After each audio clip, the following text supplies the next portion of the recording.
Hmm, kelihatan ya? Ini saya share kelihatan nggak? Putri Sevia. Kelihatan, Pak. Oke ya. Nah, ini adalah yang pertama kali nanti akan saudara kerjakan. Kita menggunakan aplikasi program yang namanya PKCSM, gitu ya. Di sini PKCSM itu adalah untuk memprediksi small molecule pharmacokinetic menggunakan cara ini, grade based signature, gitu ya. Nah, ini nanti di sini kalian akan belajar bagaimana kita melakukan atau memperoleh data-data untuk senyawa yang akan kalian kerjakan, ya. Kita akan melihat atau memperoleh data dari senyawa-senyawa kimia yang ditugaskan pada kalian melalui farmakokinetik ini, gitu ya. Nah, di sini ada apa namanya? Nanti ada caranya begitu di sini ya.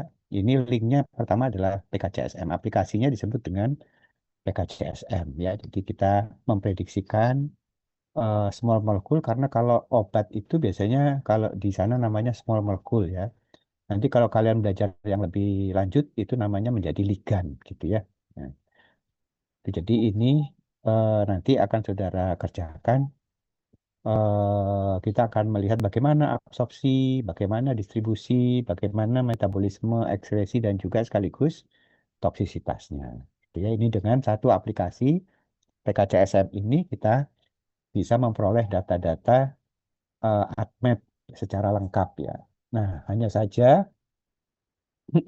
saja kalau nanti pada saat praktikum tidak bermasalah begitu ya, karena praktikum mungkin hanya satu kelas begitu ya. Tapi nanti pada saat ujian itu menjadi 5 kelas gitu kan. Kalau semuanya menggunakan PKCSM ini, maka kanalnya, salurannya, jaringannya itu akan buntu gitu ya, sehingga nanti hasilnya akan menjadi lama sekali untuk bisa keluar gitu ya. Nah, nanti eh, kita mungkin nanti akan membagi-bagi ya untuk beberapa aplikasi begitu ya. Tapi yang memang yang terbaik menurut saya itu adalah PKCSM ini untuk kita memperoleh hasil ADMET gitu ya. Nah, kemudian ada juga yang lainnya gitu ya. Ada yang lainnya. Nah, ini saya tutup dulu ya. Nah, sebelum kita melakukan melakukan apa namanya menggunakan PKCSM itu, tadi itu kan ada struktur ya, ada struktur. hmm, Buka lagi ya, kita buka lagi. Nah, ini ada struktur-struktur ini ya. Struktur-struktur ini harus kita buat menjadi seperti ini. Itu ya. Jadi kita menggunakan namanya online Smiles Translator karena struktur yang besar-besar tadi itu kita harus buat menjadi struktur lurus gitu ya. Nah, ini nanti strukturnya menjadi seperti ini gitu ya di sini Prof, ya. maaf. Kenapa? Ini layarnya yang di share screen masih yang di Word link itu, Prof. Belum berubah ke PKCSM-nya. Ini PKCSM-nya. Iya, belum tampak di layarnya, Prof. Oh gitu.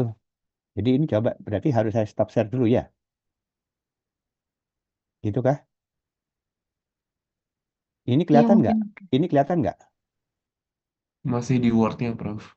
Masih Word di. di awal tadi. Di file Word yang 1, 2, 3 nomor-nomor link tadi, Prof. Oh gitu. Oke, jadi saya stop share dulu ya. Oke, berarti gimana caranya saya masuk ya? Eh, tar-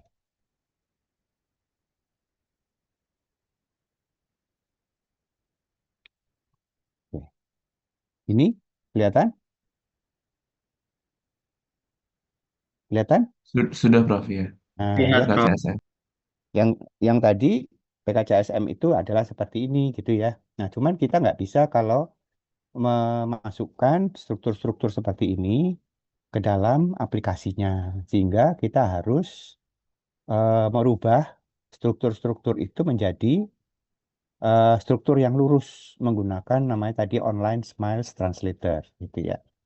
Jadi struktur-struktur yang besar-besar itu kita rubah menjadi smiley-nya gitu ya. Nah, smiley ini yang nanti akan kita pakai untuk memasukkan ke dalam aplikasi PKCSM-nya. Sehingga nanti akan keluar data-data prediksi dari absorpsi, distribusi, metabolisme, ekskresi maupun toksisitasnya. Gitu ya. Hmm. Nah, ini berarti saya stop saya. Nah, jadi yang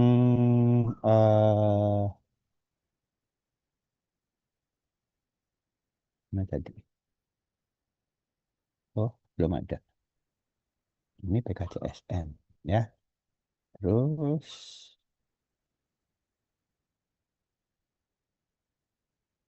ini mana tadi? Kan hilang tadi. Hmm,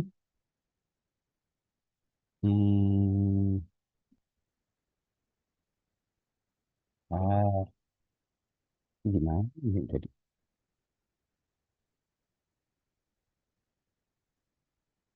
Ini sudah ada belum ya?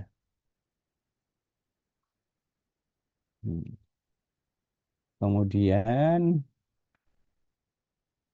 oke. Nah, ini adalah online Smiles Translator ya, untuk kita bisa merubah struktur yang besar-besar itu menjadi struktur yang lurus gitu ya. Sini. Ini nanti kita pakai juga di sini online Smiles Translator.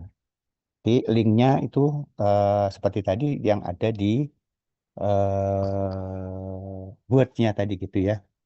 Jadi ini saya langsung buka, ini bisa keluar seperti nanti struktur yang besar-besar itu ya kita masukkan dulu. Ini kita browse ya, kita browse nanti file selected itu. Nah, kemudian nanti kita rubah dia menjadi struktur lurus ya. Jadi setelah struktur lurus itu baru kita lakukan analisis untuk senyawa-senyawanya. Ya mungkin nanti ke minggu depan itu akan lebih jelas gitu ya kalau kita eh, apa namanya responsi gitu ya. Itu akan lebih jelas. Nah, kemudian itu apa namanya tadi untuk memperoleh nilai ATMET-nya gitu ya. Ada lagi aplikasi yang lain itu adalah ini ya. Nah, kelihatan ya sudah ya. Ini juga mempelajari tentang apa namanya prediksi dari apa ini ya farmakokinetika dan toxicity ya, prediction dari farmakokinetika dan toxicity. Jadi ini aplikasi lain lagi gitu ya. Banyak aplikasi nanti ada Swiss Atme, ini Deep PK ya, kemudian tadi itu PKCSM gitu ya. Dan nanti untuk khusus untuk toxicity juga ada sendiri gitu ya. Nah, ini sama juga harus dibuat menjadi smile stringnya, smiley-nya, kemudian masukkan dan sebagainya. Ini ada. Nah, ini nanti kalau kita klik absorption maka akan keluar prediksi absorpsinya, distribusi sama metabolisme sama. Tapi kalau semuanya jadi ATMET ini kita klik maka akan keluar hasilnya berupa absorpsi, distribusi, metabolisme, excretion dan toxicity. Ya, nanti minggu depan insya Allah kita responsi itu akan kelihatan lebih bagus, gitu ya. Nah, kemudian itu mana? Lah kok keliru. Nah, kemudian yang berikutnya itu ada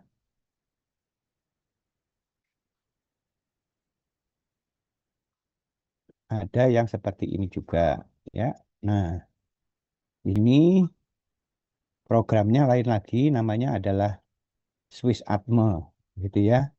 Swiss Drug Design. Jadi sama seperti tadi kita kalau di sini kita bisa menggambarkan strukturnya di sini gitu ya atau kita copy paste, copy strukturnya kemudian kita pastekan di sini. Kemudian nanti kita masukkan di sini, nanti kita run ya. Kita running, nanti dia akan keluar smilesnya ada di sini. Gitu ya. Ini ada run-nya di sini gitu ya. Nah, di modelnya hampir sama gitu. Nah, cuman aja di Swiss Atma nanti itu beda hasilnya dengan yang ada di PKCSM ataupun ada di DIP PK tadi gitu ya. Jadi masing-masing aplikasi komputer ini, aplikasi program ini mempunyai nilai sendiri-sendiri gitu ya. Kalau kita pakai Swiss Atme keluarnya ini, kita pakai di PK keluarnya ini, kita pakai PKCSM keluarnya ini gitu ya. Nah, tapi semua sama-sama memberikan prediksi tentang nilai farmakokinetikanya ya. Tapi tetap saja semua harus dibuat dalam model smiley-nya, struktur smiley-nya gitu ya.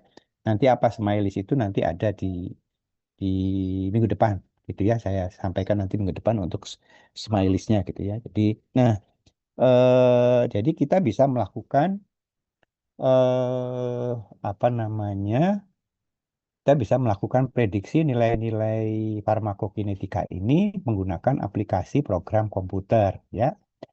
Nah, itu adalah sebagai prediksi saja gitu ya. Karena kalau harus sebenarnya, maka kita harus melakukan uji aktivitas, ya, uji aktivitas untuk memperoleh nilai ACMET gitu ya. Tuh, jadi misalkan kita harus melakukan uji absorpsi. Menggunakan apa? Ya, kita misalkan menggunakan hewan cobanya itu adalah mencit atau tikus gitu ya. Nah, itu adalah percobaan secara real, secara in vivo gitu ya. Tapi kalau kita menggunakan aplikasi komputer, itu kita melakukan prediksi gitu ya. Nah, kebanyakan di kimia medisinal dalam mengembangkan suatu obat baru itu banyak menggunakan aplikasi-aplikasi komputer ini gitu ya. Jadi nanti untuk menentukan prediksi aktivitas kita bisa melakukan dengan program komputer A, B, C, D dan sebagainya gitu ya. Kemudian kita untuk menentukan toksisitas dari suatu turunan senyawa, kita bisa menggunakan program komputer A, program B, C, dan sebagainya. Kemudian kita juga bisa melakukan prediksi parameter farmakokinetika menggunakan program-program ini. Itu ya. Jadi itu melengkapi data-data kalau kita ingin melakukan satu pengembangan obat baru. Gitu ya. Nah, jadi kalau kalian nanti kepinginnya skripsi di tempat saya, berarti harus mengambil mata kuliah pilihan itu tadi yang pernah saya katakan itu adalah rancangan obat, gitu ya. Nah, kemarin itu ada 22 orang yang sudah mengambil mata kuliah itu, gitu ya. Nah, di sana nanti akan diajari bagaimana caranya kita melakukan prediksi aktivitas, prediksi kalau farmakokinetika kan nanti di sini gitu ya. Yang belum itu adalah prediksi tentang aktivitas ya menggunakan program apa saja. Itu ya. Itu karena kimia medisinal itu berkaitan dengan eh, pengembangan satu obat baru gitu ya. Nah, berikutnya kita juga bisa eh, menggunakan menggunakan ini ya. Nah, untuk kelihatan ya, Nabila, Nab, Nabila Putri Purwanto, Iya, Nabila Put- terlihat, Prof. Nabila putrinya Purwanto gitu ya.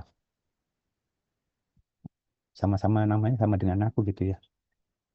Ya, nah ini program ini namanya adalah Protox 3 ya, khusus untuk toxicity gitu ya, untuk toksisitas. Nah, ini sangat lengkap sekali kalau kita menggunakan ini program ini, maka kita bisa melihat suatu senyawa obat yang kita buat itu apakah toksik terhadap ginjal, apa toksik terhadap hepar, apa toksik terhadap usus, apa toksik terhadap telinga, apa toksik terhadap saraf dan sebagainya. Ini program yang terbaru adalah Protox 3.0 gitu ya.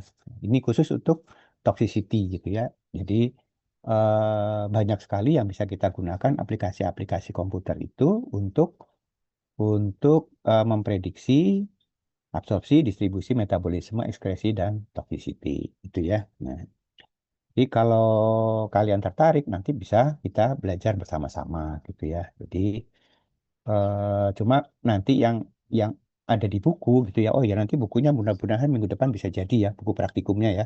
Nah, buku praktikum itu nanti PJ-nya siapa di sini? Di kelompok ini, di kelas B ini untuk praktikum. Saya, Prof. Niar. Niat. Niar. Iya. Oke. Nanti kalau sudah jadi, Niar nanti bisa menghubungi saya begitu ya. Buku ini nanti mengganti ongkos cetak gitu ya. Ongkos cetaknya sekitar 30 ribuan per buku. Bukunya bagus kok gitu ya. Nanti bisa, tapi belum belum jadi kayaknya. Mudah-mudahan minggu depan jadi, sudah saya naikkan cetak gitu ya. Mudah-mudahan minggu depan bisa jadi sehingga pada waktu kita responsi itu kalian sudah bisa membacanya gitu ya. Mudah-mudahan begitu ya. Eh, Kalian Senin ya, Senin siang kan ya. Mudah-mudahan nanti Sabtu kalau itu dikirim nanti bisa di bawah itu, hari Senin pagi bisa diantar ke ruangan saya gitu ya. Nah, ini kurang lebihnya begitu apa yang akan nanti kita kerjakan. Kalian akan melakukan prediksi terhadap sifat-sifat farmakokinetika dengan parameter-parameternya ada nanti di sana ya. Untuk absorpsi, apa yang akan kita ukur gitu ya. Itu nanti ada minggu depan ya. Kita masuk ke ranahnya ini. Kemudian untuk distribusi, apa yang akan kita ukur gitu ya, parameternya apa. Untuk metabolisme, apa yang kita ukur. Untuk ekspresi juga demikian, juga untuk toksisitas gitu ya. Nah, toksisitas kalau kita tidak terlalu apa namanya, tidak terlalu menjurus, maka cukup kita menggunakan parameternya itu adalah LD50, hepatotoksik, ya, dan eh, toksisitas kronik ya. Toksisitas akut itu ada LD50, toksisitas kronik itu di PKCSM namanya LOAL ya. Kemudian kita lakukan hepatotoksik. Misal senyawa yang kalian buat itu merupakan senyawa yang digunakan untuk topikal begitu ya. Maka di sana hepatotoksiknya ada untuk skin sensitization gitu ya. Ada juga untuk skin irritation gitu ya. Nah, jadi kita bisa memprediksikan toksisitas-toksisitas dari senyawa obat yang akan kita buat begitu ya. Nah, tapi kebanyakan memang ini digunakan untuk obat-obat yang digunakan secara per oral. Tapi tidak menutup kemungkinan gitu ya, karena daya ini saya stop ya.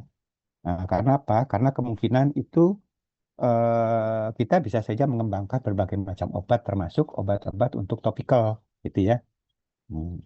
Contohnya yang sedang dikembangkan oleh bimbingan saya di S3 itu, ya, dia mengembangkan eh, satu senyawa yang bisa digunakan untuk pencerah kulit gitu ya, skin lightening begitu ya. Nah, itu juga kita mencoba mengukur prediksi aktivitasnya, kemudian prediksi toksisitasnya, tapi khusus untuk yang topikal gitu ya. Nah, beberapa kemarin saya coba mencari lagi ada aplikasi yang bisa digunakan untuk mengukur toksisitas secara topikal gitu ya. Nah, jadi memang sangat menarik sekali kalau kita sudah terjun di sini begitu ya. Nah, apalagi kalau nanti kalian skripsi di situ, kalian pasti akan apa namanya itu, tekun ya begitu ya, karena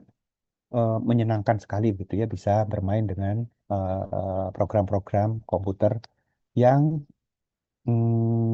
dipakai secara gratis gitu ya, secara gratis. Karena kalau ya kita berbayar ada sih di tempat kita ada begitu, tapi biasanya itu dipakai untuk yang lebih tinggi gitu biasanya gitu ya. Bisa S2, bisa S3 begitu ya. Nah, seperti itu.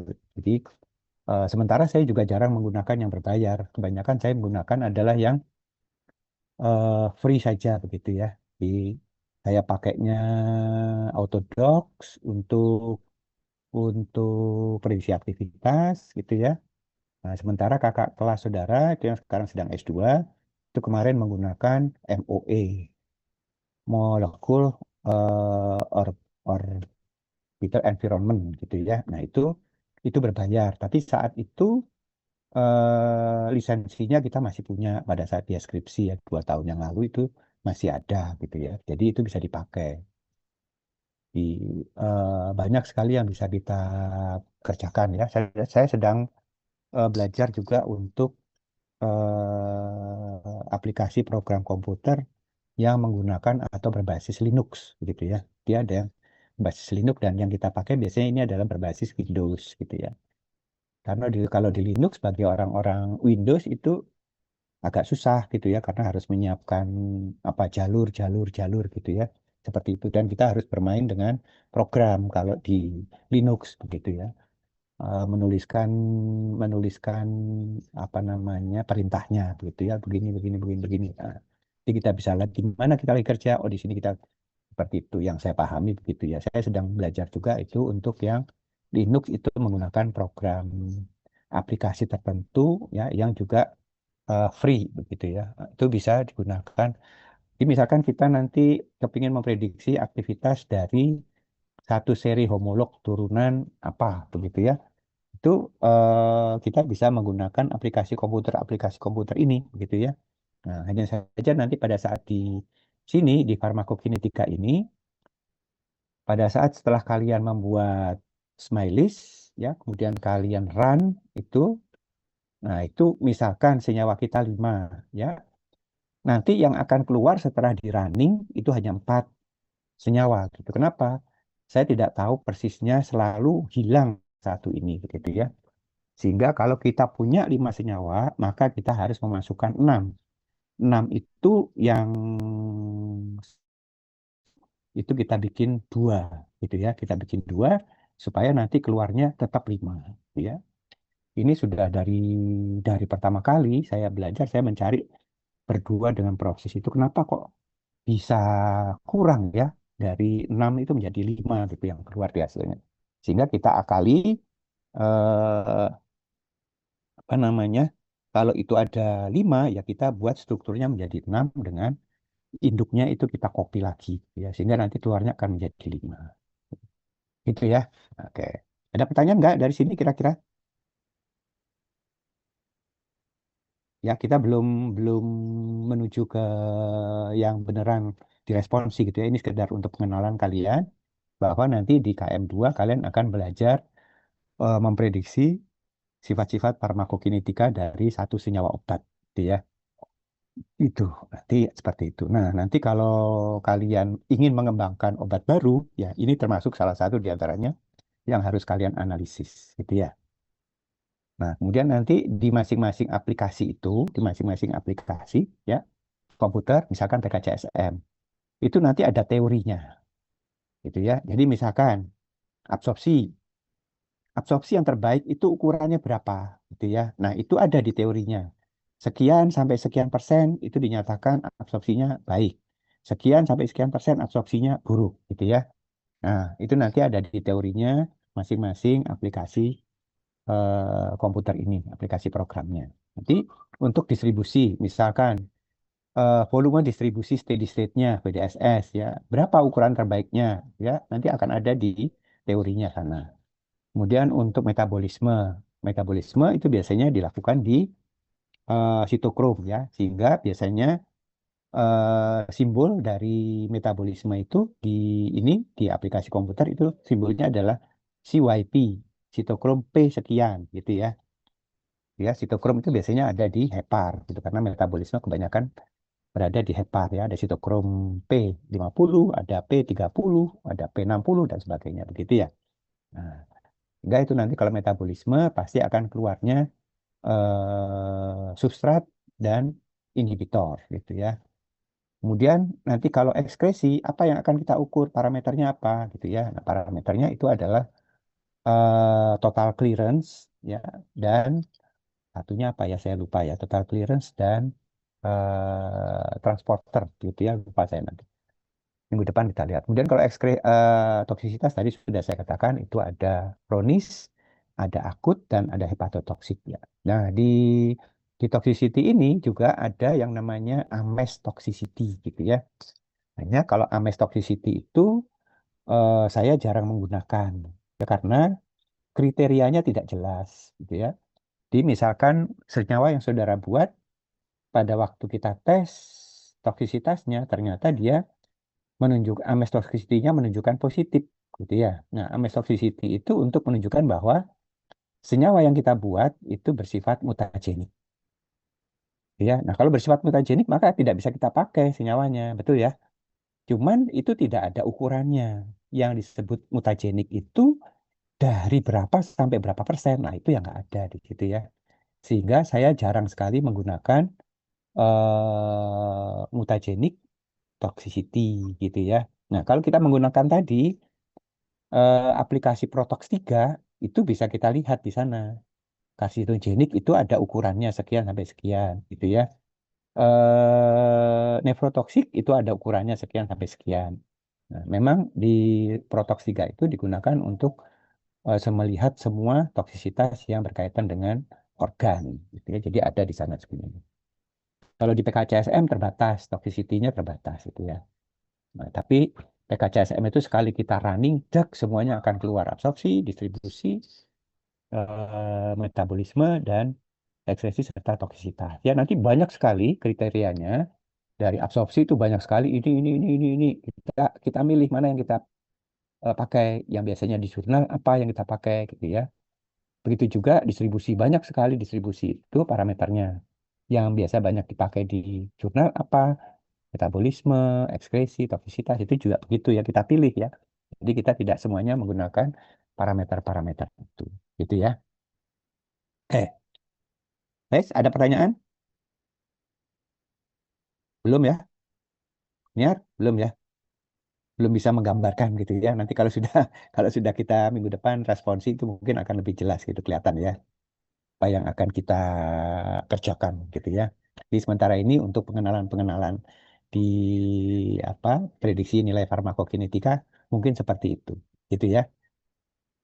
Oke, kalau tidak ada pertanyaan, saya kira saya bisa akhiri pengenalan untuk aplikasi komputer mengukur nilai-nilai farmakokinetika. Oke gitu.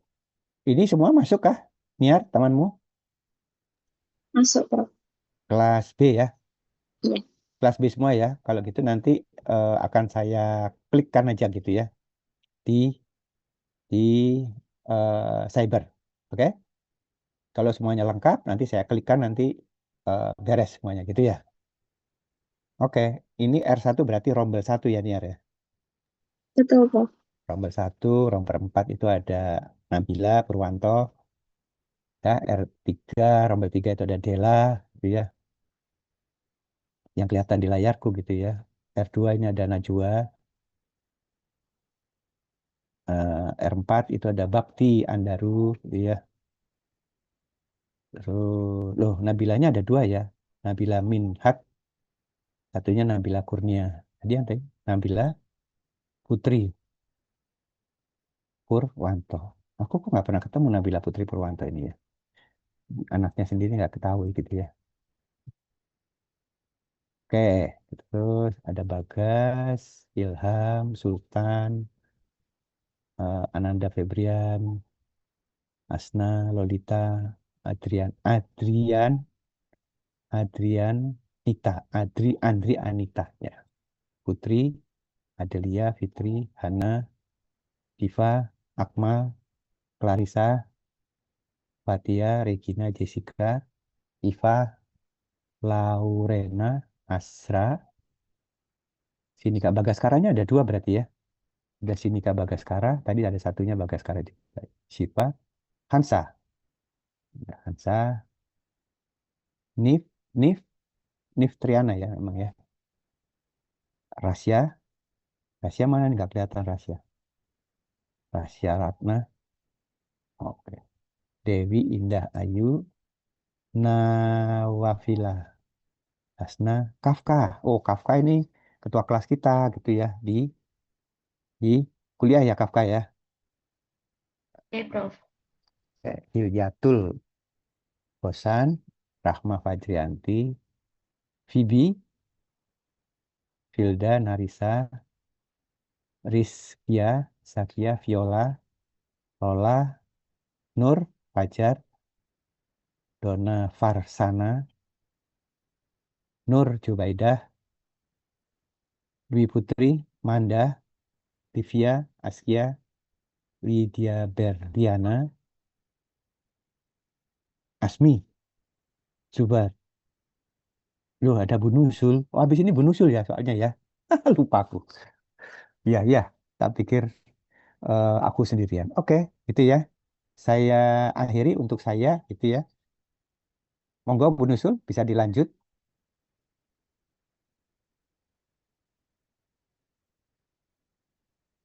Oke, ya. Saya live dulu ya, Bu Nusul ya.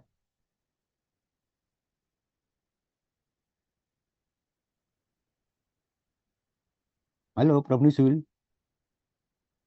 Set mute. Ye, Eh, monggo. saya tak live dulu ya.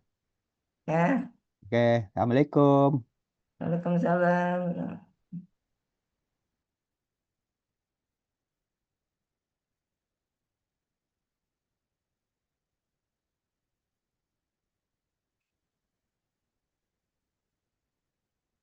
Ya, Assalamualaikum warahmatullahi wabarakatuh.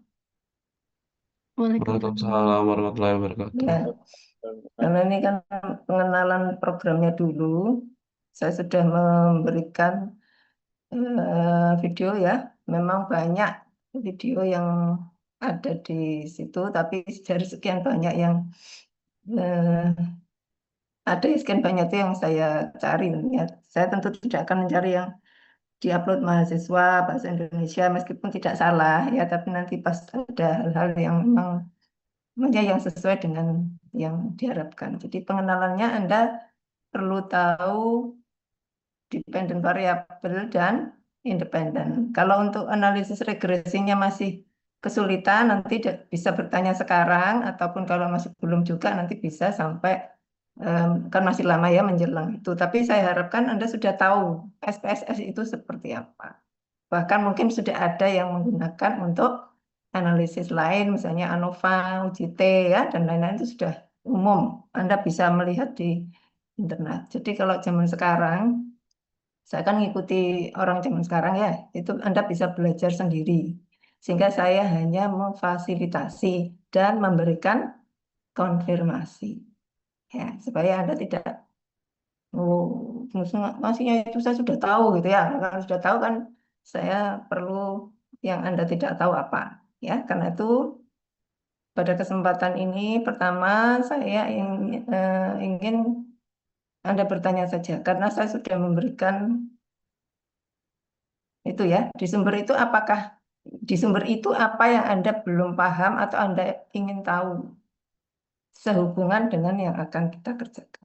Tapi saya awali dulu. Jadi itu SPSS adalah program yang digunakan untuk semua analisis statistik, ya, semua. Itu asalnya dari pengguna ilmu sosial yang banyak menggunakan survei dan lain-lain. Karena itu macam-macam. Ada nama analisis parametrik dan non-parametrik. Apa bedanya? Bedanya itu pada jenis data. Kalau parametrik, Anda nanti kita analisis regresi linear itu menggunakan data parametrik. Jadi datanya berupa angka. Itu sudah cukup menurut saya ya. Kemudian silakan yang dari yang dari yang saya berikan videonya itu, yo udah lama itu ya videonya mestinya, tapi kan itu yang masih masih bersesuaian ya itu yang saya berikan. Ya bukan asal sembarang video ya. Baik, silakan bertanya dulu supaya saya tahu mana yang Anda belum paham dari yang sudah diberikan ya, bukan dengan segala hal ya. Segala hal kan pasti orang itu punya apa ya, hal-hal apa yang tidak dipahami. Ayo, silakan. Kalau tidak, saya minta salah satu share aja. Coba dibuka layar SPSS-nya, nanti bisa saya bantu untuk tadi mengenali programnya. Ya, ini kan sekolah di zaman Gen Z ya, masuk komputernya saya yang nyontohin kan nggak cocok ya. Saya mungkin terlambat zaman dulu, jadi saya hanya mengikuti sejauh yang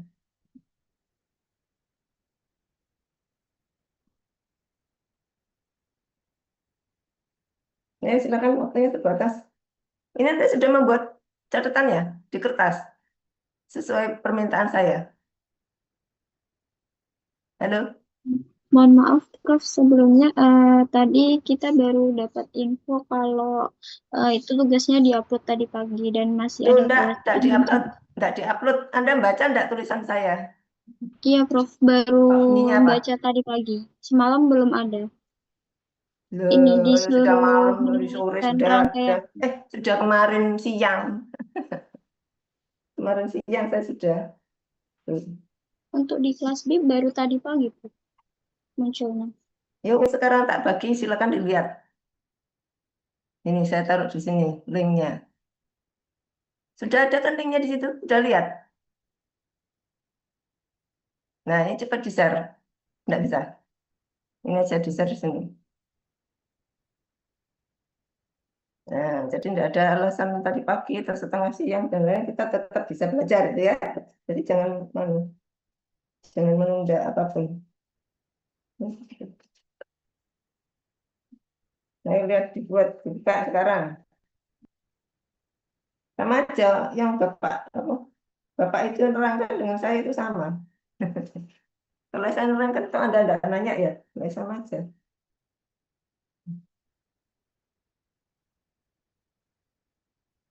Sudah? Sudah ada linknya di situ, bisa dibuka. Coba di-share. Coba di-share salah satunya siapa tadi? Nabila ya? Ayo Nabila, silakan. Baik, Prof. Jangan kan sudah semester 5 ya. Masuk aku yang melayani mahasiswa ya.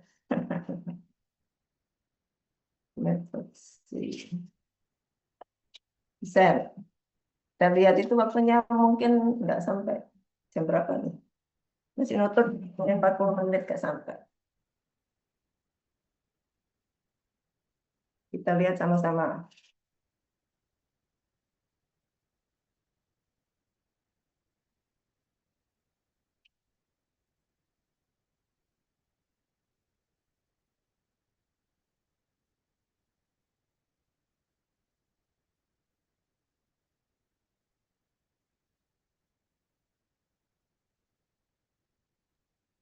Apakah sudah terlihat, Prof? Sebentar ya, masih proses.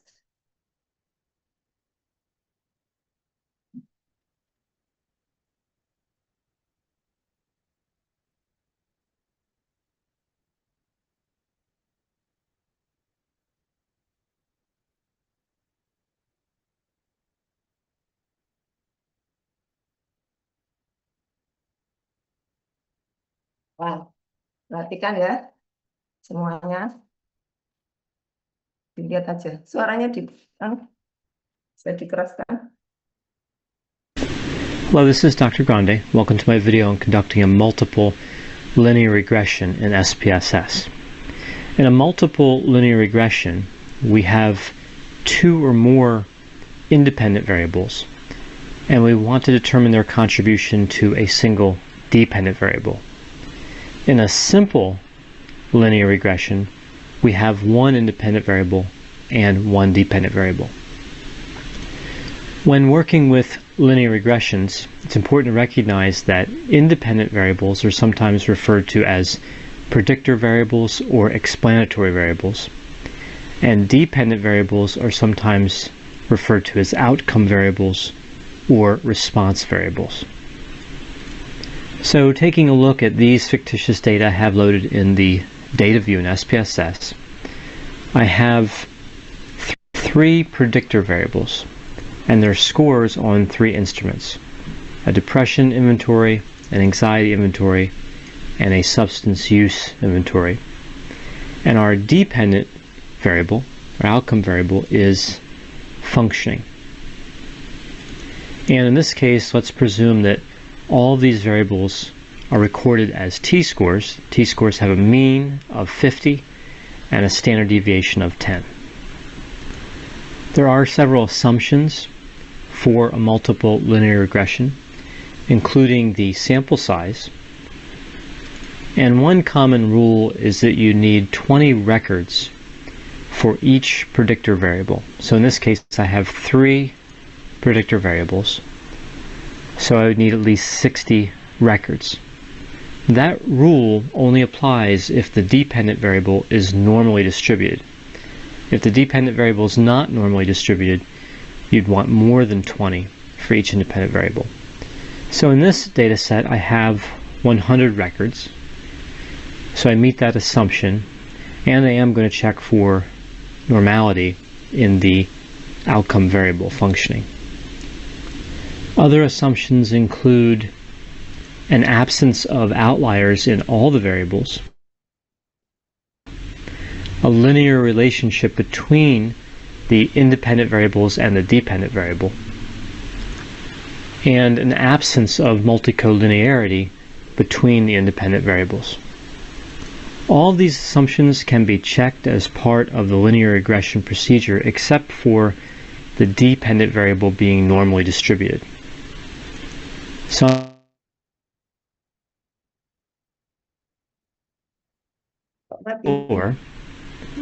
and this is what the dialog looks like by default.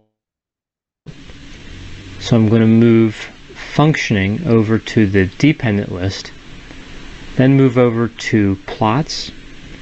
I'm going to uncheck stem and leaf, check off histogram, and then check off normality plots with tests. Click continue, and then OK. So I'm just checking to see if the functioning variable is normally distributed.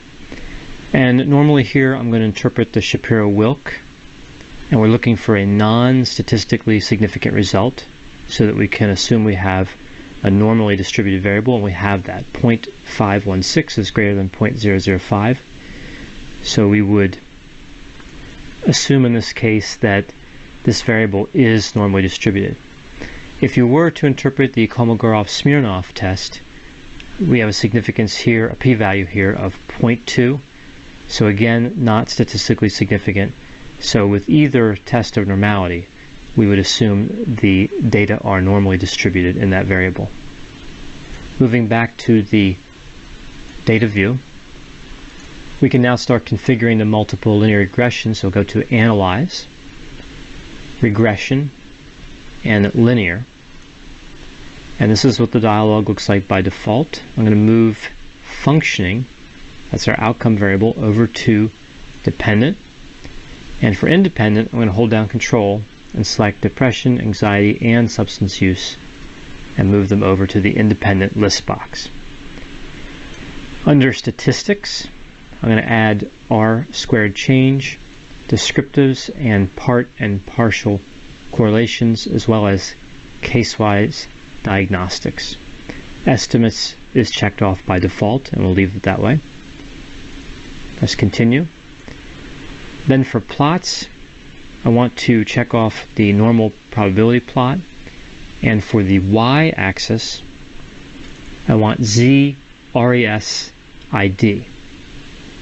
So Z-RES-ID goes to y, and then into the x-axis I want Z-PRED.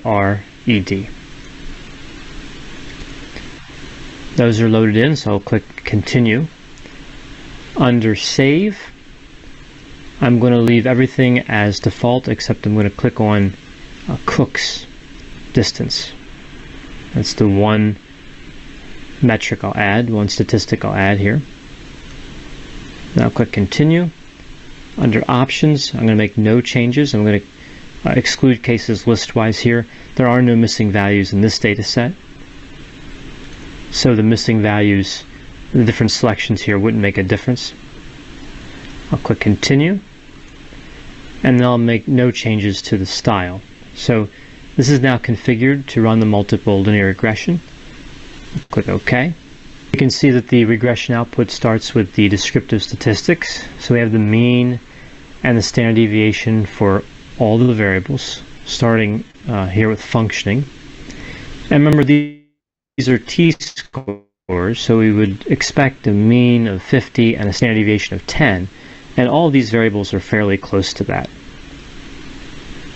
The next table is correlations, and again here we can check for assumptions. The first one we want to check for is to make sure that we do not have multicollinearity between the predictor variables. If a correlation was greater than 0.7, then for the purposes of regression we would say that those variables are multicollinear. So that would not be ideal. So we're looking for values here that would be less than 0.7, but only between the predictors. So first we look at depression, and depression's correlation with anxiety, that's within bounds, 0.431, and substance use, 0.276, and then anxiety and substance use here, 0.501, all those values less than 0.7. So we'd say that none of these predictors are multicollinear. Additionally, we want the predictor variables to correlate with the outcome variable at a value greater than 0.3. So if we look here at the functioning outcome variable, depression is 0.392, anxiety 0.534, and substance use 0.388, all above 0.3. So we've met those assumptions. Next, I'm going to move down to the plots at the end of the output, because one of the assumptions is that we have a linear relationship between the independent variables and the dependent variable. So what we're looking here from this probability plot is that these points are more or less following this line. And we can see, although there are some deviations here, they generally do appear to follow this line. If we look at the scatter plot,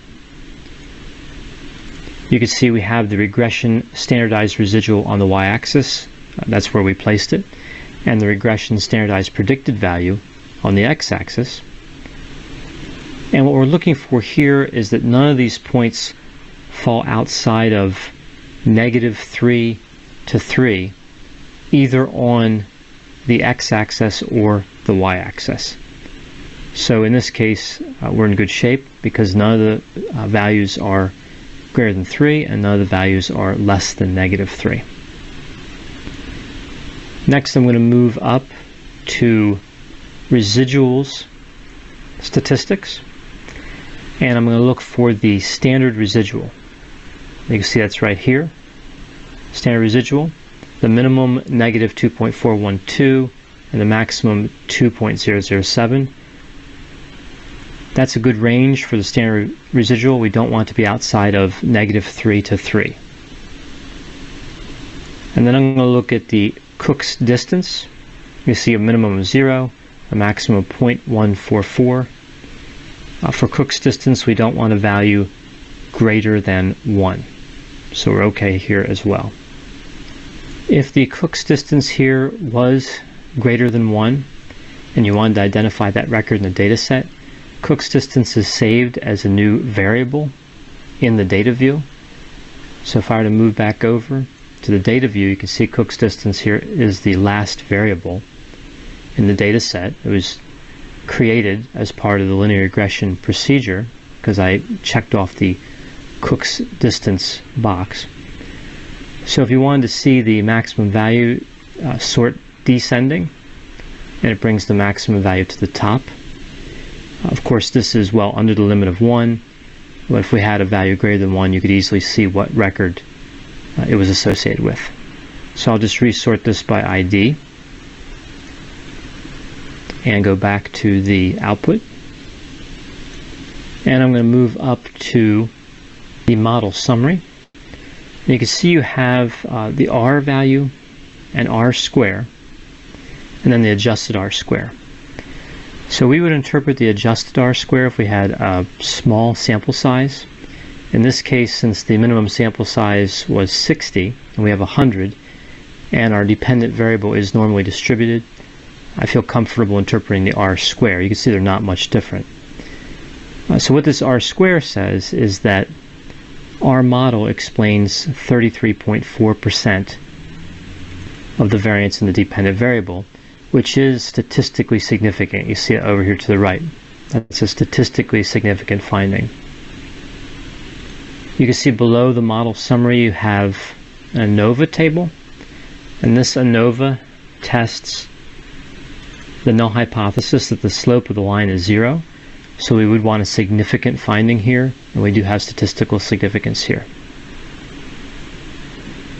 Then looking at the coefficients table, you can see we have depression, anxiety, and substance use. Then we have unstandardized coefficients, so 0.218, 0.43, and 0.16. These will be the values used in the regression equation. But we're going to interpret the standardized coefficients here, beta, and this standardizes the contributions of all three variables. And you can see that the contribution of anxiety seems to be much greater than of depression and substance use. But this standardized coefficient, beta, allows you to compare the three variables. You can't compare them using the unstandardized coefficients, but you can using the standardized coefficients. And for significance, we have the p-values. We're looking for less than the alpha of 0.05. So we have statistical significance for depression, for anxiety, but not for substance use. 0.136 is not statistically significant. And then under correlations here, I'm going to interpret the part, sometimes called the semi-partial correlation. And this explains the unique contribution of each predictor variable. And it's important to note that this value is not squared. So you can see the greatest unique contribution is for the predictor anxiety. So if we were analyzing real data, and these were actual results, we would interpret either, again, R square, adjusted R square. I think in this case R square is fine, but either way, a value of greater than 0.3 is considered a good fit.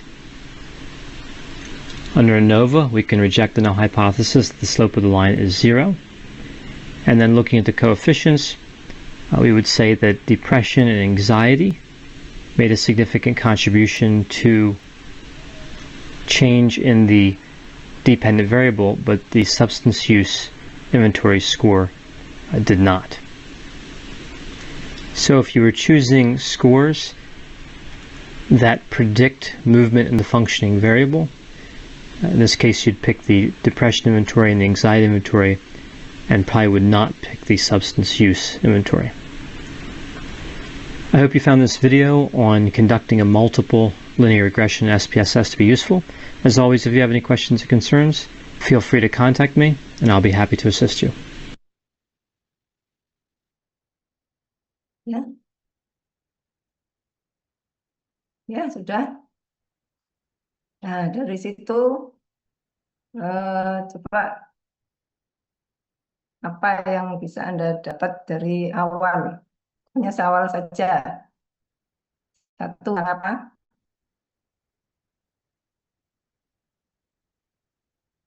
Masa mendengarkan nggak ngerti. Apa yang diterangkan di awal? Adanya? Ya, nunggu di kan. Permisi Prof, Ya, boleh izin silakan. bertanya? Dari awal video itu kan udah ada datanya kan ya Prof, itunya. Lah saya kan coba buka SPSS nih, itu fair-fair Buka, gitu. buka. Nah, sekarang coba Anda share. Nah, ini enak ini, ya. Izin Ayo, share ya Prof ya. ya, share. Enak, yang ditanya apa lah saya beritahu.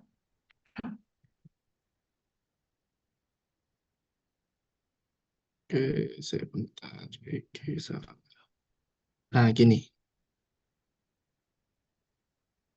Sudah terlihat ya, Prof? Bentar. Ya, terus tanyanya? Itu kan sudah ada datanya. Nah, saya bingung kan kalau mau ngedit-ngedit SPSS kan Ya, tidak coba. bisa. Nah, datanya Oke. itu kita bikin dari Excel sendiri kayak gini terus disalin atau gimana, Prof? Ya, Itu sih, bentar. Prof. Oke, itu ya pertanyaannya. Jadi yang pertama tentu Anda menyiapkan data. Ya, ini berarti langkah kerja. Satu, menyiapkan data.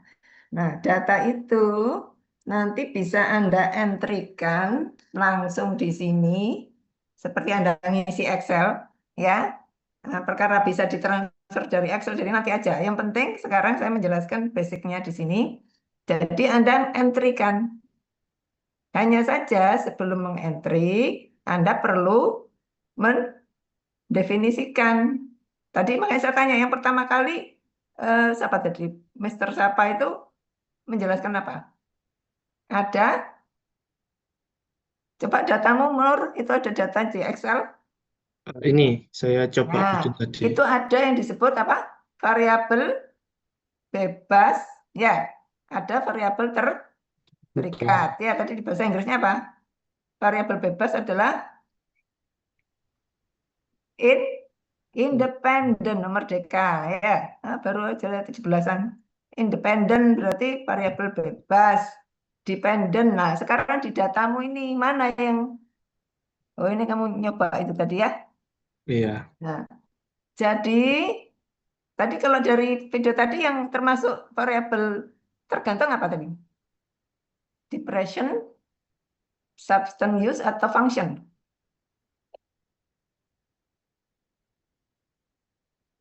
Tergantung dari mana yang tergantung itu diakibatkan atau hasil yang dipengaruhi oleh variabel bebas. Nah, sekarang dari depression itu apa? Depresi. Dalam pertanyaan tadi, dalam video tadi itu kan yang menyebabkan terjadinya function itu adalah 1, 2, 3. Ya, jadi variabel, makanya diulang dari awal nanti di rumah ya, di link itu diperhatikan untuk dasar-dasar statistiknya. Kenapa saya kasihkan Anda tidak ada kuliah itu? Repot saya kalau ngajar KSA terus langsung berjedul gitu ya. Nah, gitu ya. Jadi sekarang, oke, kita pakai itu saja. Jadi sekarang coba Nur masuk kembali ke SPSS. Kita pakai data ini. Nah, klik variabel view untuk menentukan variabelnya apa. Klik yang di bawah, di bawah. Nah, itu diklik. Nah, Sudah, sekarang Prof. kita bikin, kan ada berapa tadi variabelnya? Coba temannya sambil bantu. Nah, sekarang ikuti saja di situ ID misalnya. Bukan ID, ID. ID itu ID, identitas. ID. Nah, ID ini identitas, benar. Itu adalah identitas dari sampel. Karena itu ini bukan termasuk data yang dihitung. Karena itu Anda memilih ini, measure. Kok ada? Coba diklik yang measure. Measure. Bentar, Diklik. Prof. Soalnya ketutupan hitam-hitam dari Oh, ini layar dari laptop saya sendiri sih, Prof. Ini saya nggak bisa lihat soalnya. ya kamu lihat di kamu aja di aslimu. Kamu nggak usah melihat di Zoom, nggak apa-apa. Pokoknya saya ngomong apa kamu. Baik, udah. Coba di Terus measure, measure. Nah, di measure diklik measure yang di sebelah kanan sendiri kanan. Yang oh ini unknown. nih. Nah Iya itu, ya. nah itu dijadikan nominal. Nominal. Kenapa?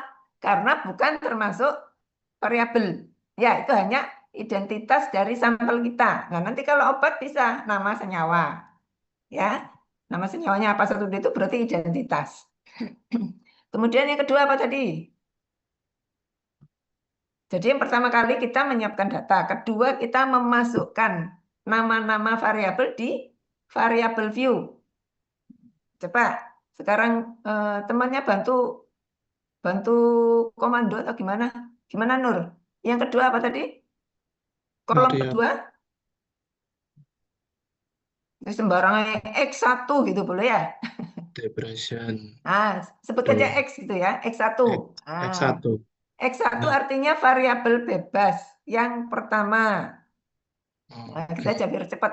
Ini berarti angkanya akan kita hitung. Parametrik, coba diklik measure. Measure lagi. Ya, adalah scale. Nah, coba nanti Scale. Anda lihat scale. Nah, Oke, kemudian sudah. yang berikutnya variabel ketiga kita jadikan X2 gitu aja ya. Sudah. Yang enggak repot-repot. X2 juga gitu. Ya, sama scale X3 Scale. misalnya. X3. Oh, X3. S3. Nah, S3. berarti ada 3 ya. Sudah. Nah, dari seperti ini kalau Anda ada pertanyaan silakan langsung tanya gitu loh. Ya kalau saya ngomong terus ya lancar. Udah ya.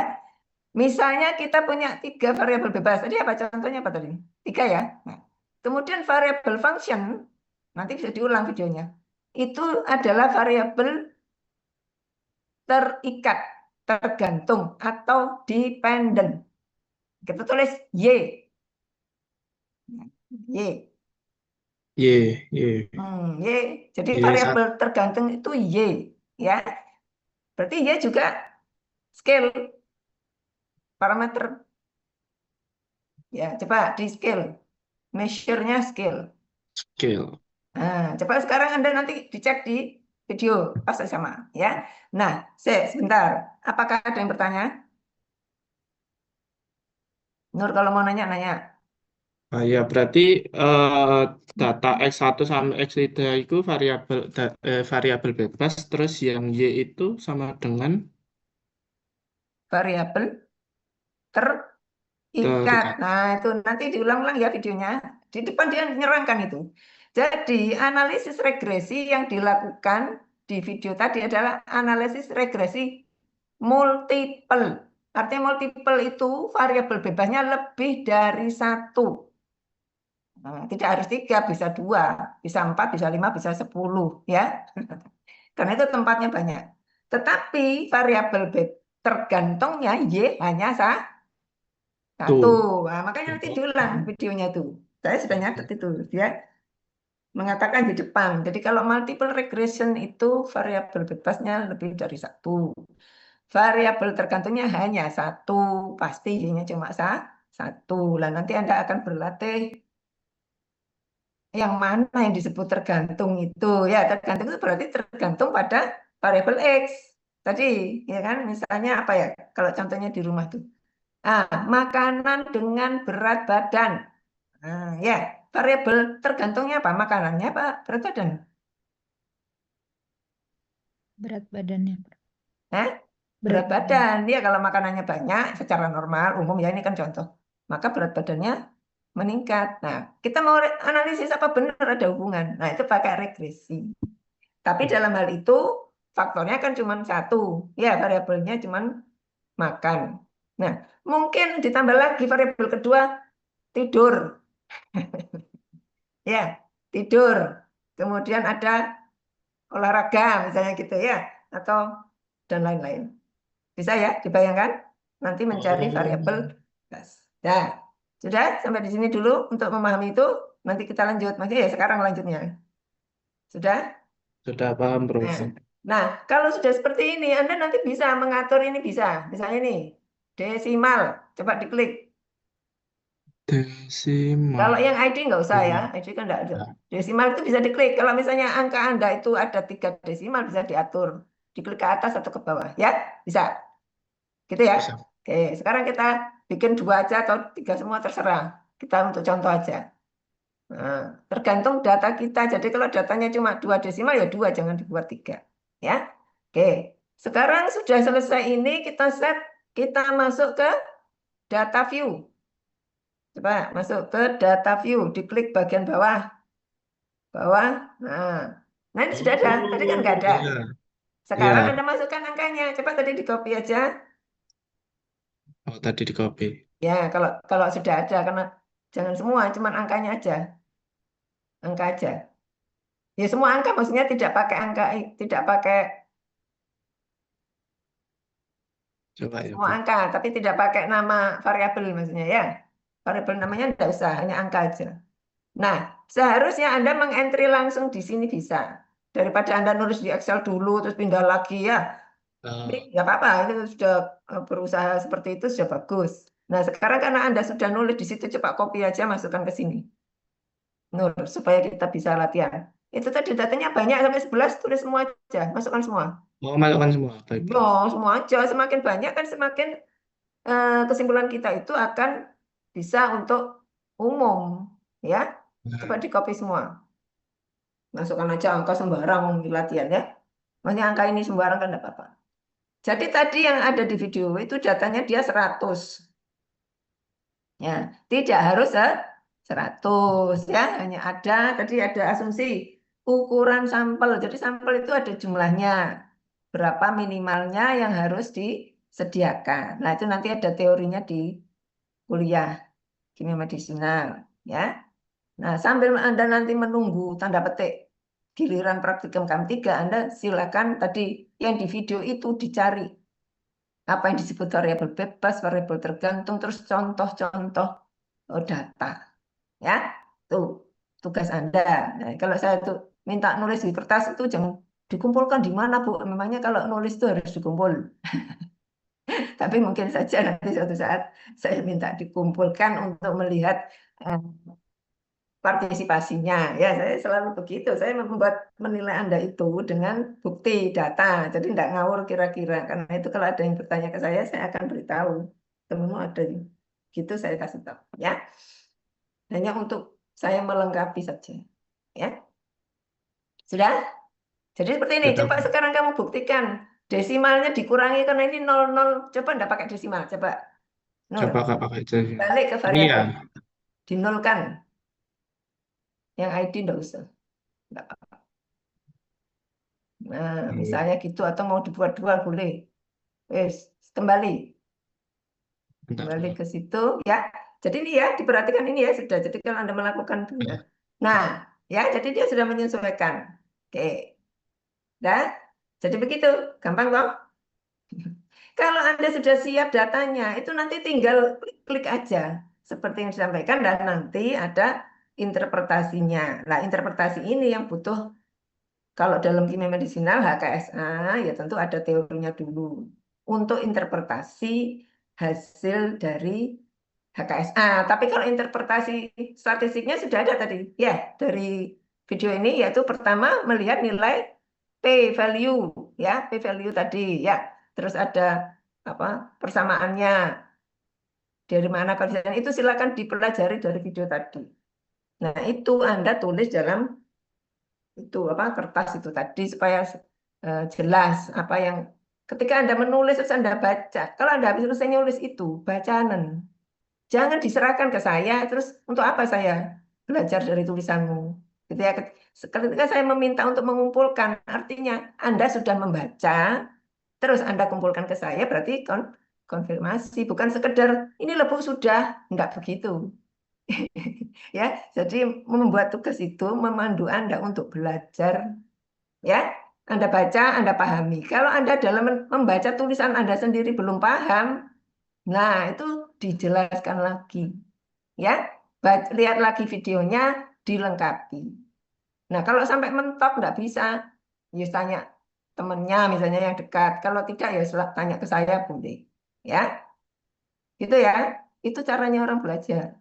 Jadi nggak usah nunggu diminta ngumpulkan cuma formalitas itu ya. Kalau hanya ngumpulkan terus Anda tidak baca lah buat apa ya? Tidak tercapai. Sudah, sudah paham di sini? Ada lagi pertanyaan? Ini berarti kurang 15 menit. Pertanyaannya, bagaimana kita melakukan analisis regresi? Coba apa tadi? Klik.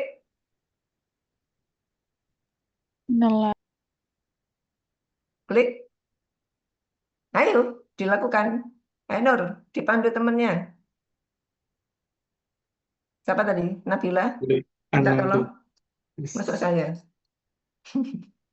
Klik analyze. Ayo, Klik. analyze. Oke. Sip. Baik, udah. Terus regression.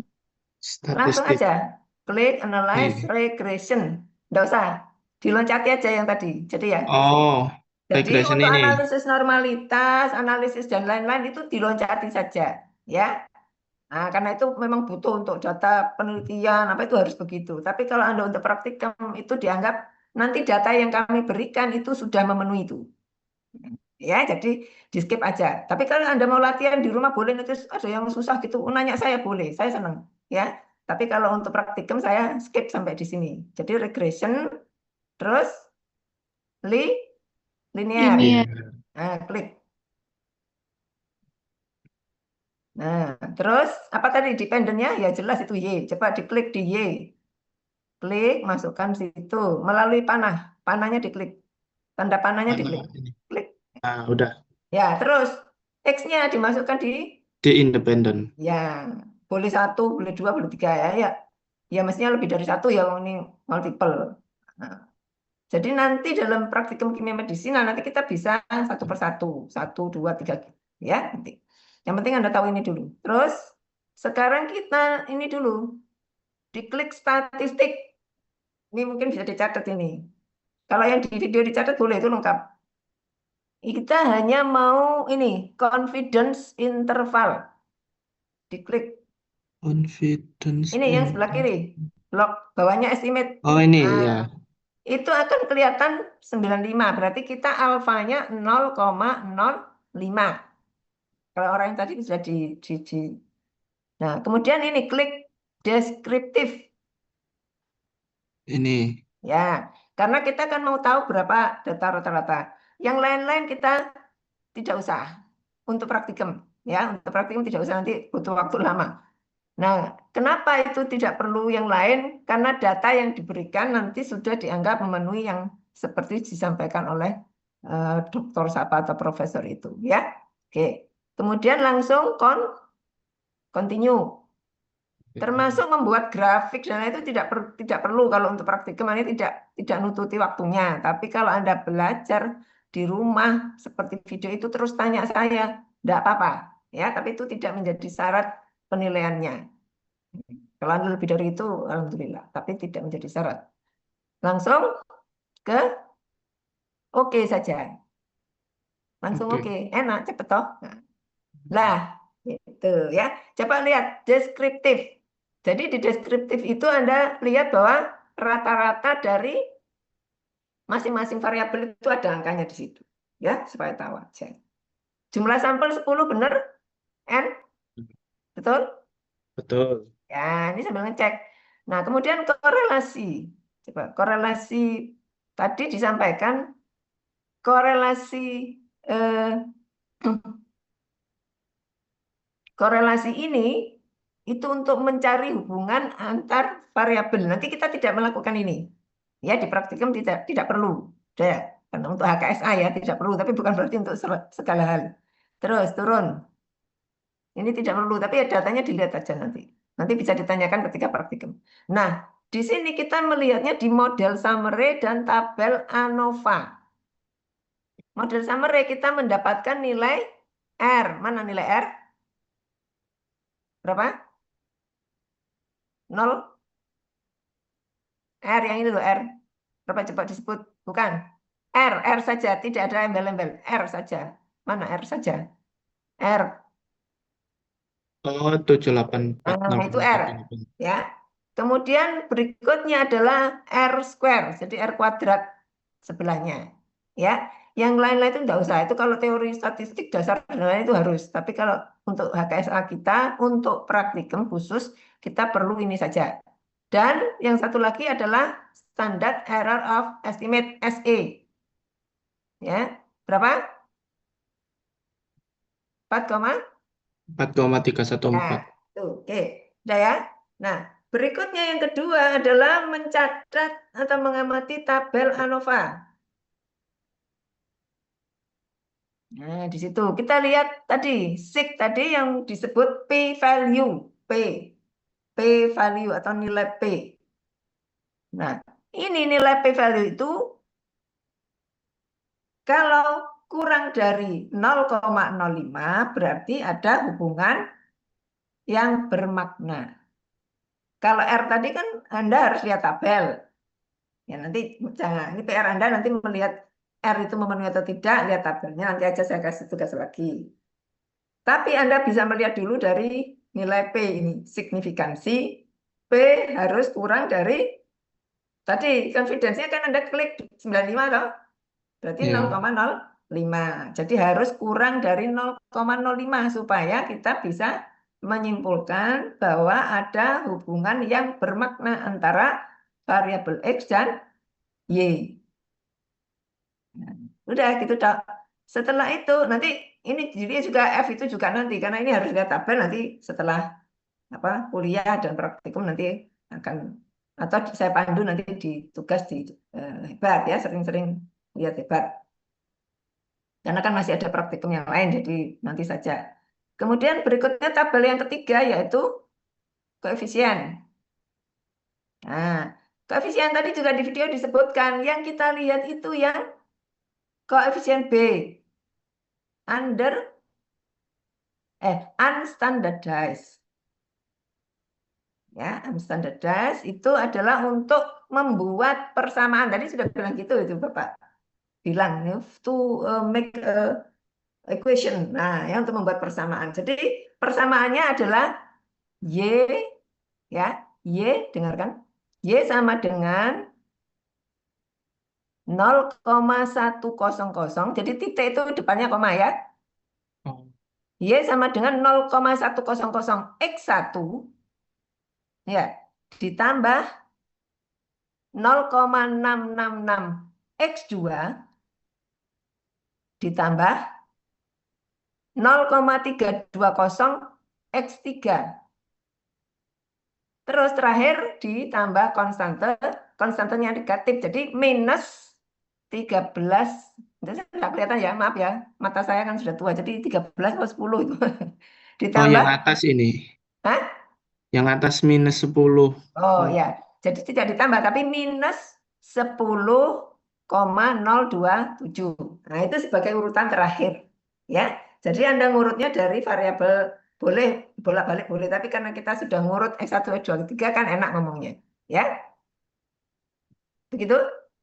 Itu adalah persamaan yang dihasilkan. Apakah persamaan itu bermakna atau tidak? Ya, tadi dilihat dari nilai P-value tadi dari signifikansi.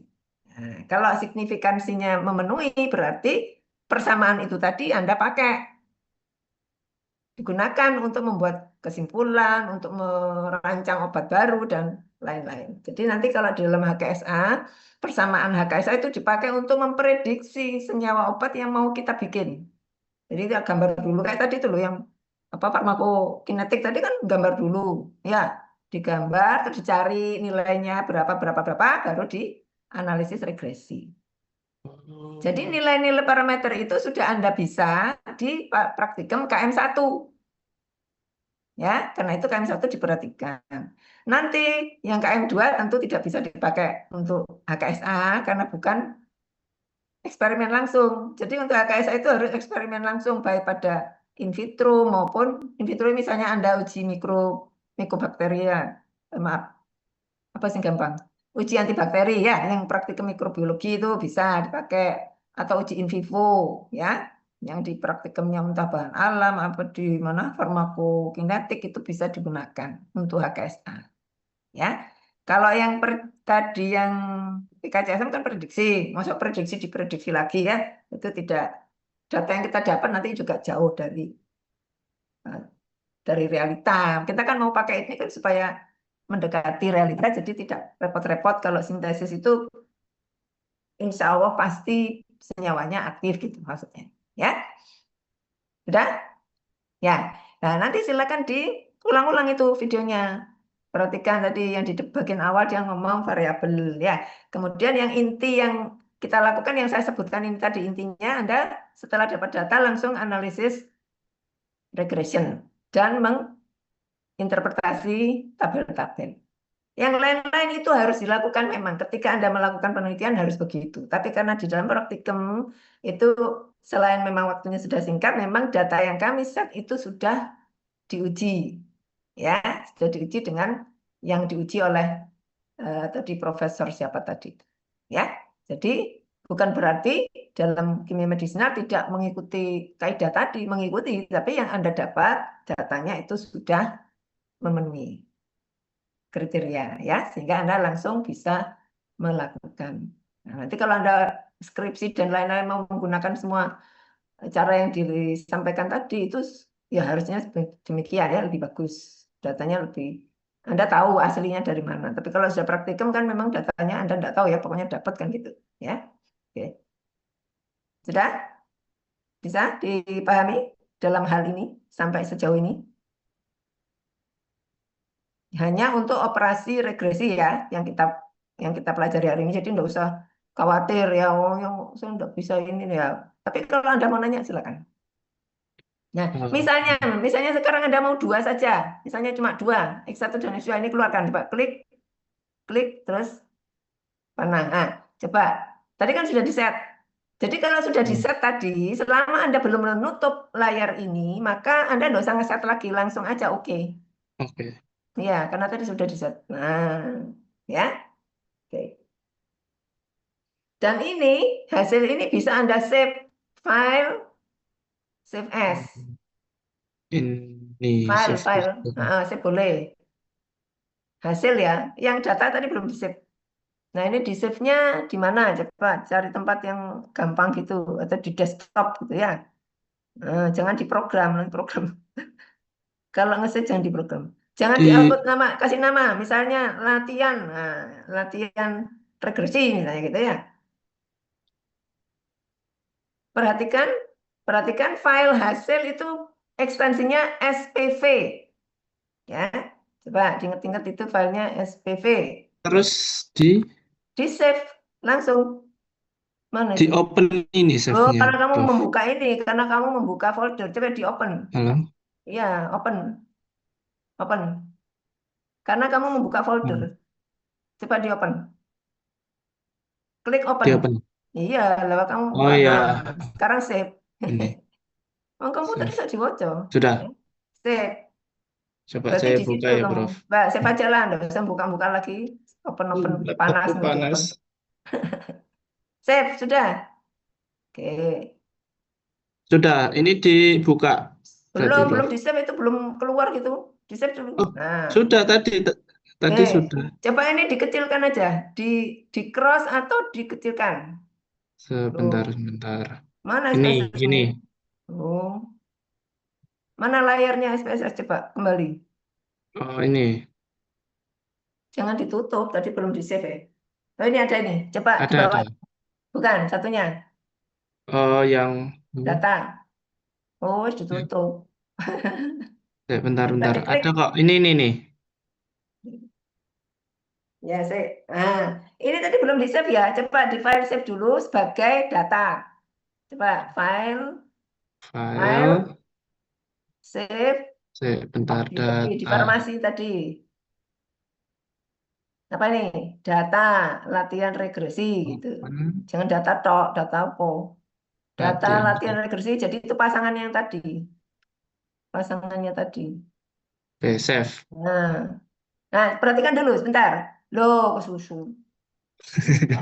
Perhatikan ekstensinya berbeda ya, SPO ya. Nah, coba nanti dilihat sudah di set toh, ini ada tulisannya Sudah. SPO ya. Nah, itu saja. Bisa di save. Sekarang coba lihat di foldermu, ada nggak itu filenya? Ini teknik komputer nih channelnya. Mana? Coba di farmasi. Ini nih latihan regresi. Data latihan regresi. Nah, itu ya. Jadi simbolnya biru itu data, biru biasanya ada merahnya itu adalah file data. Kalau di sini tidak kelihatan kamu di set ekstensi filenya bisa enggak? Ini nih, kelihatan. Sama ini. Tapi tidak ada ekstensinya ya kamu. Oke. Sudah, pokoknya sudah ada. Seperti itu caranya. Jadi kalaupun Anda latihan, simpan aja. Supaya nanti ketika mau nyoba-nyoba lagi, nggak usah ngetik-ngetik lagi angkanya. Ya, bisa dicoba-coba. Saya kira itu hari ini cukup ya. Kalau ada yang mau melakukan ini pasti bisa. Nanti teman-temannya bisa tanya. Kalau ada yang tidak jelas, boleh tanya saya ya, tapi jangan minta Bu, saya diajari dari Bu ini bagaimana memasukkan, yo kan sudah ada di video ya. Bukan saya tidak mau, tapi kan teman-temannya bisa, ya Anda belajar supaya bisa. Oke. Ada pertanyaan? Pertanyaan apa enggak? Berarti data-data kayak gini itu kayak data-data absorban kayak di farmakokinetika kita ngecek absorban gitu ya, Prof. Boleh. Pokoknya semua data. Tapi kalau di kimia medisinal kan datanya tertentu ya. Jadi kalau di medisinal datanya adalah sifat fisikokimia dan aktivitas biologis. Gitu. Tapi ini kalau Anda mau skripsi di mana gitu ya bisa dipakai ya. Tapi yang penting Anda tahu mana yang variabel bebas, mana yang variabel tergantung. Dan yang kedua, memang ada dugaan bahwa variabel X dan Y itu ada hubungannya. Nah, kalau tidak ada hubungan ya tidak usah gitu. Ya, untuk apa ya? Jadi apakah variabel Y dipengaruhi oleh X misalnya, itu menggunakan regresi. Lah seperti itu teorinya adalah teori statistik. Karena itu saya menyampaikan Anda di situ hanya penggunaan SPSS. Kalau kuliah yo ada yang memberikan ya. Ada kurikulumnya, tapi di sini ada apa enggak saya tidak tahu ya. Kalau dulu nggak tahu ya, BEM itu dulu kadang-kadang mengadakan dulu ya, mengadakan kayak pelatihan gitu-gitu, nanti mengundang tidak harus dosen, mungkin ada temennya dari kelas lain atau bagaimana itu. Dulu zaman di kampus B itu terakhir 2010-an itu masih ada. Nah, Anda juga gitu, jadi ekstra itu enggak harus seminar, harus enggak harus begitu. Tapi nggak tahu apakah itu ada hubungannya dengan apa pembiayaan dan lain itu saya nggak ngerti belas ya. Jadi kalau memang ada kemungkinan seperti itu bisa ya kalau mau. Tapi saya kira cukuplah sekarang banyak ya tutorial di internet itu.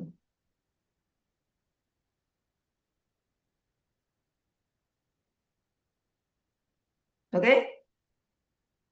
Yang penting siapkan data. Sekarang tugas Anda adalah mencari data-data, baca-baca data-data itu mana yang tergantung, mana yang bebas. Nah, itu latihan itu. Tapi kalau di medicine nanti gampang, sudah jelas yang mana yang tergantung, mana bebas, jelas. Tapi sebelum itu Anda perlu seperti ini.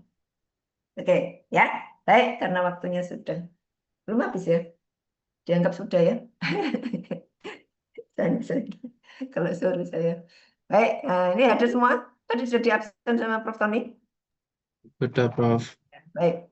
Nah, jangan lupa itu tugasnya dilihat ya, diminta apa di situ. Jadi membuat prosedur ya, singkat. Jadi jangan banyak-banyak. Satu halaman itu sudah kebanyakan karena pakai folio ya, kebanyakan. Jadi saya akan menilai nanti yang paling bagus nanti saya itu. Saya berikan apresiasi yang tinggi. Jadi bukan sekedar mengumpulkan ya, tapi buatlah sebaik-baiknya semampu Anda. Karena sekarang itu kan tadi saya mengikuti sistem, jadi ada partisipatif. Jadi saya melihat partisipasi itu dari yang baik-baik itu, ya. Yang enggak baik, yang belum baik, yang ala kadarnya ya rata-rata aja. Tapi jangan lupa ada nilai kognisi. Kalau praktikum ada keterampilan, jadi itu juga sangat penting, ya. Jadi kalau Anda di partisipatifnya kurang, ya mungkin bisa dibantu meskipun hanya 45%. Ya, terus sudah ya. Nah, semangat itu klik-klikan gampang kok itu ya. Nah, pakai program macam-macam Excel juga sebenarnya bisa, tapi kan ini yang diminta oleh PJMK kan SPSS ya, saya ngajari SPSS ya. Tapi kalau nanti diminta ngajari Excel ya saya ajari gitu ya. Apapun yang diminta nanti insya Allah saya usahakan sesuai kemampuan saya. Tapi kalau Anda belajar sendiri ya terserah, bebas saja ya. Oke. Selamat sore. Ya, semoga ini masih ada tugas ya. Pasti ada ya. Apapun yang akan Anda lakukan setelah ini, mudah-mudahan tetap mengingat ya, bahwa kebutuhan fisik dan kebutuhan mental ya. Jadi jangan mempang belajar, kalau itu selalu harus istirahat ya. Juga yang senengannya santai, sumpah, ojo santai, terus tugasnya lupa ya. Jadi berimbang. Ya. Selamat sore. Assalamualaikum warahmatullahi wabarakatuh. Waalaikumsalam. Waalaikumsalam. Waalaikumsalam Terima Terima kasih, kasih, Prof. Prof. Ya. Prof.